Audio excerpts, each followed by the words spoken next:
bro. Happy birth. They call him Frohio. Did I read that correctly? Yeah, I mean... Is that something they made up, or do people call him that?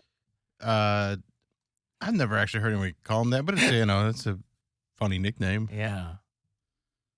I hear Frobley, which is the Mobley brothers? no. Which one of them's got the fro? Him, Jared Allen, and Evan Mobley together. Frobley. Little portmanteau of the two of them. Little bromance. Maybe a fromance. They can call it that. So Cavs basketball tonight. You'll get the Guardians here on WMMS at 7:10. But Cavs are playing tonight as well. And then Game 4, I think, is on Monday. I have the whole schedule in front of me. Game 4 for the Cavs is on Sunday. Oh, it's on Sunday. Okay. On Sunday, and then Sunday at 12:30. And then Game 5 is Wednesday at 7. Wednesday at 7. Back in Cleveland. All right. There you go. Oh, so they're back-to-back in New York? No. So they'd be Sunday here and then Wednesday in New York? Well, they're no. Well, yeah, they're back-to-back. They play the way the 7-game series goes now is 2 games in the first team's arenas. Yep. Then 2 in the next, and then it goes 1-1-1. I see. So these next 2 games will be in New York? Yes. Yeah, gotcha. I thought you meant back-to-back as in like back-to-back days. No. Just in the venue. Listen, I've said this, and I will repeat it for people who haven't heard it because I think that it makes sense. It is more tragic when someone who's hot dies.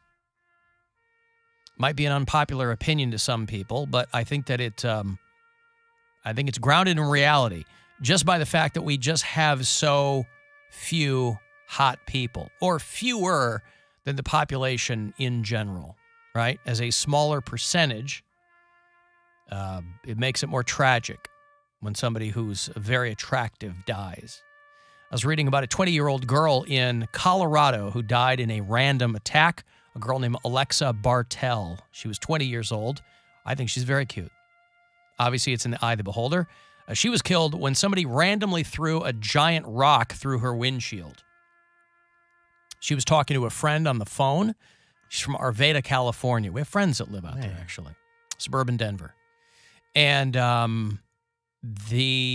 she's talking to her friend in the car, and then the phone just died out. And her friend tracked her phone to find her in the car. It had stopped in a field, and Alexa Bartell was dead inside. And they said that somebody had thrown a rock through her windshield. And that it wasn't the only case of its kind. It's the only person so far who's died from this. But they said that somebody had been throwing rocks at cars and went through the windshields of all but one of them. And this is the girl who ended up getting killed. She was headed home from work around 11:15. There were a couple of other drivers from cars that were hit, and they got some minor injuries. You know, you hear about like dumb kids that are dropping things off of highway overpasses. Mm-hmm. This has killed people in the past. This sounds like people who were just throwing rocks randomly. They don't know who they are, but they said that the rocks were about 6 inches wide and weighed between 3 and 5 pounds. So that would be obviously enough to kill you. But again, I think Alexa Bartell, at least from the photo that they posted, very cute, and therefore more sad that she's dead. Would you also add the age makes it even more sad? No, just the hotness. You don't think a 20-year-old dying is more tragic than... Well, if this happened to like a 75-year-old man, you'd be like, oh, it still sucks. Yeah, but there's no hot 75... The hotness is in the youth. There's no hot 75-year-olds. So I think fundamentally, the younger you are, you have more potential for hotness. And so, unfortunately, it's kind of a double whammy. You'll tend to be younger. Nobody would argue that if you're old and you've lived a long life. Or even like a 30-year-old. I feel like a 20-year-old dying is still more sad. I mean, when it's a random thing like this, it's sad no matter what. I'll leave that to other people. My sole criterion is hot. It's sadder when hot people die. We have a lot of old people. We have a lot of young people. We don't have a lot of attractive people. Or at least it's a much smaller portion of the population at large, right? Yeah, that's why I always get upset when all the like hot athletes die. I'm like, oh man. Well, and I'm talking from the neck up. I mean, if you're an athlete, you're going to be in great shape. And everybody has a different definition of what hot is. I know, For some people, I'm just talking about face, a hot face. Okay, but I'm saying like an athlete, yes, they're ripped and they have a lot of money, and then like You mean a pro athlete? Yeah, a pro athlete. Okay. Like I'm just saying they're rich, they are ripped, and they're usually really good looking and talented. And so it's even tragic because they always die in like tragic ways, like a boating accident, suicide, or I'm like, damn. Well, it's doubly tragic if somebody's hot and smart. Because as few hot people as we have, boy, we have way fewer smart people. So anytime there's hot and smart. Yeah, anytime the collective brain drain increases in the society, that's bad news too. We're surrounded by ugly morons. We got those, but we're lousy with dummies. But you know what my issue is? This is my flaw. Looking for other people's I like how flaws. he used it in the singular. Mm-hmm. Well, one of my major flaws is trying to pick out other people's flaws. Like there's this model that I follow on Instagram, and his name is like, he's Italian. He's like Pietro Basali or something like that. He's hot. Isn't that the chef that wore the orange Crocs and got Me Too'd? No. Oh, that's Mario Batali, sorry. Yeah. This guy's like Pietro Basali. He's like a very famous model, but he's also like a math teacher. And I'm like, there ain't no way. I was like, that has to be like PR or something. There's no way you're that hot and that smart. Well, yeah, but the hotness you had nothing to do with. The smarts you can cultivate. Well, if you won, people are genetically born with intelligence. Well, you might Inherit genes. Yeah, you have a better shot, but if you won the genetic lottery, whether it's smarts or face, you had nothing to do with that. But you really can cultivate your intelligence. I always think, whenever I see something like that, I'm like, he probably has stinky feet or stinky breath, or he's probably a mean person, or again, it's a flaw. I don't know why I'm like that, but I eat meat. You want them to have stinky breath or feet? But I'm thinking they must have. Like, what is there? No one's perfect. So what is he? He's probably mean to his mom, or he probably Well, there are a lot of ways that somebody can be imperfect, but they're not mean to their mom. But how I rationalize it in my head, because I'm like, to not envy this person, but why I have to make sure, I have to know that they are just a person, a flawed individual, just like you. But why does it have to be envy? Why can't you appreciate? I don't know, because it is a flaw. That's what I'm saying. I'm like, he probably can't drive. He probably has a bunch of DUIs, which is real reckless. Like, I start thinking about his life and mistakes that he might or might not have made, so I can feel better about myself.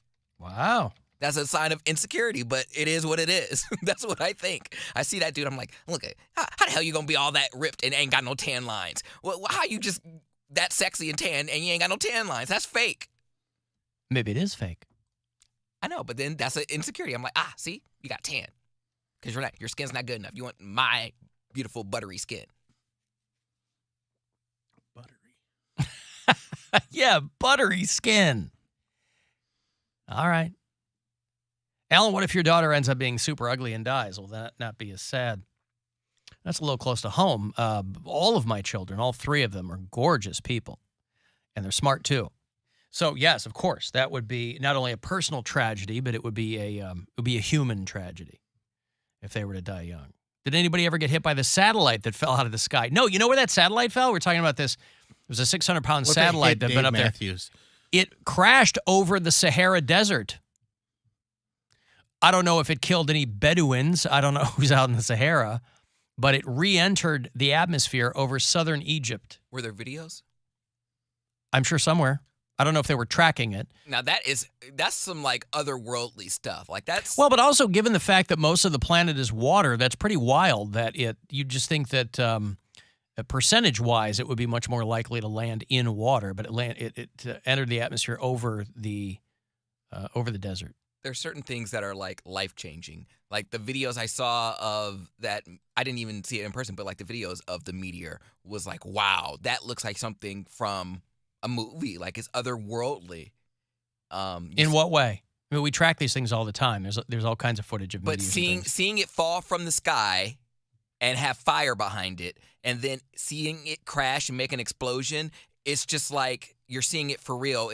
It goes to show you how intelligent humankind is, because when we make movies, it looks like it's really happening, and when it actually did happen, it looked a lot like the movies. I was like, wow, we know this stuff happens. It's weird. I don't know. It's just crazy to think like that, and made a crater and everything. You mean art imitating life? Mm-hmm.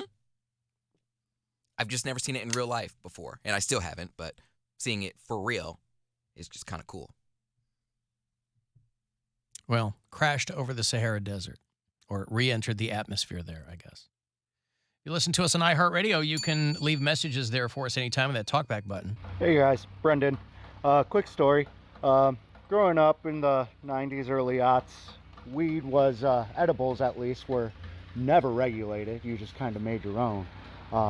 So the first time I had experience with a milligram dosage, I thought, man, I can take an 800 milligram ibuprofen and be fine. Oh. Let's see what 800 milligrams of THC does. I was high for a week.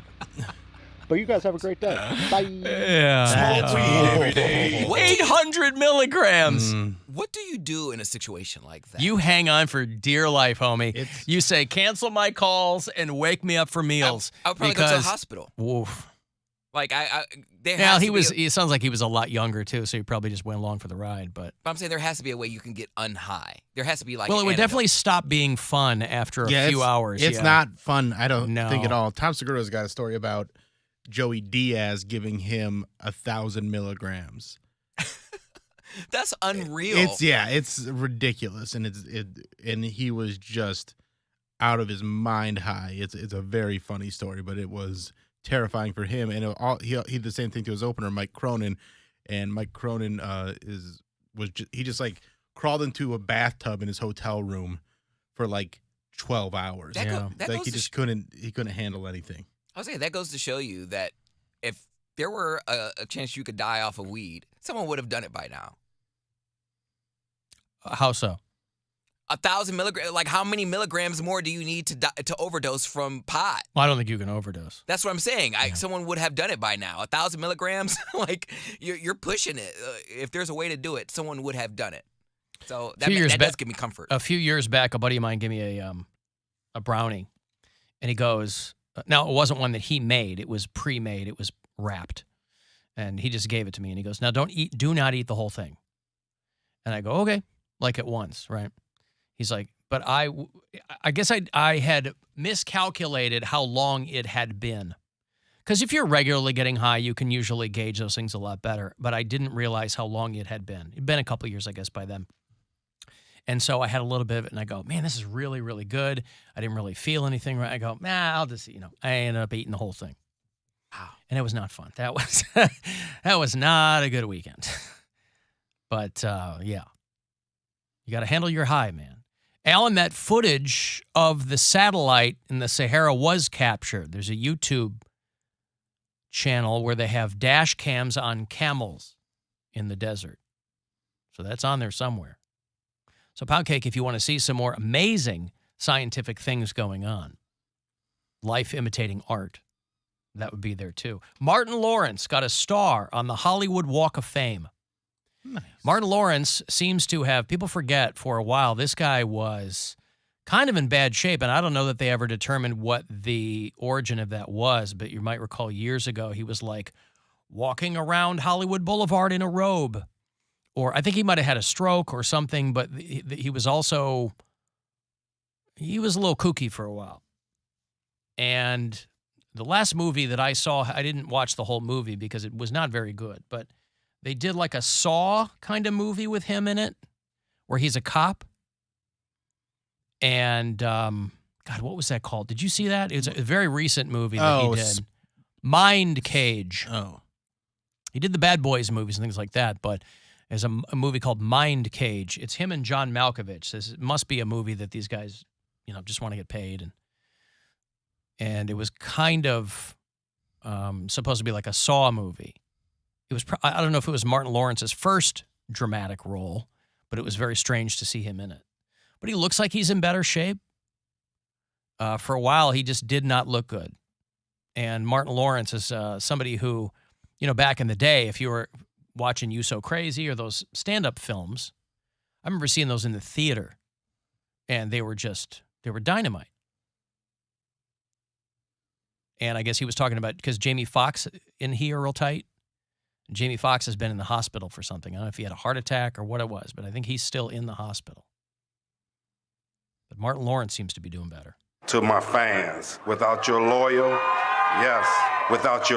love and support, this moment would not be possible. I am honored to have my career flourish as I persevere through many adversities, and here I still stand. He's got to have Big Mama money, right? Oh, yeah. He didn't need to do stuff Big for a while. Mama money, Yeah. And the Bad Boys, Bad Boys movies, money. too.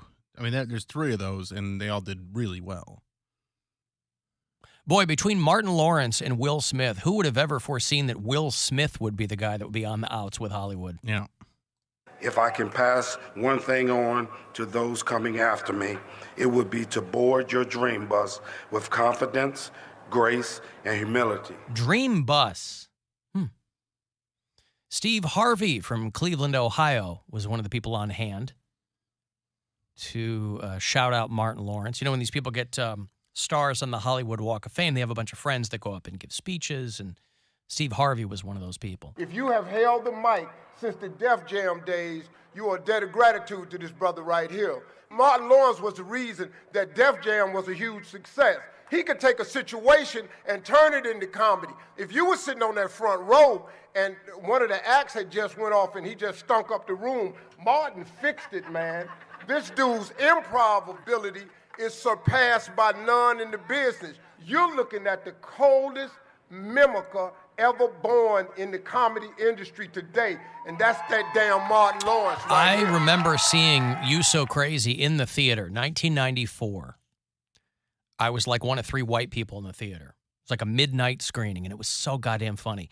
But Martin Lawrence was wearing like this leather dashiki, and so he's just sweating like a car wash. Remember that? It looked uncomfortable. I remember the box at the store. I never actually saw it. Oh, you never saw You So Crazy? No. It's a great, great hour.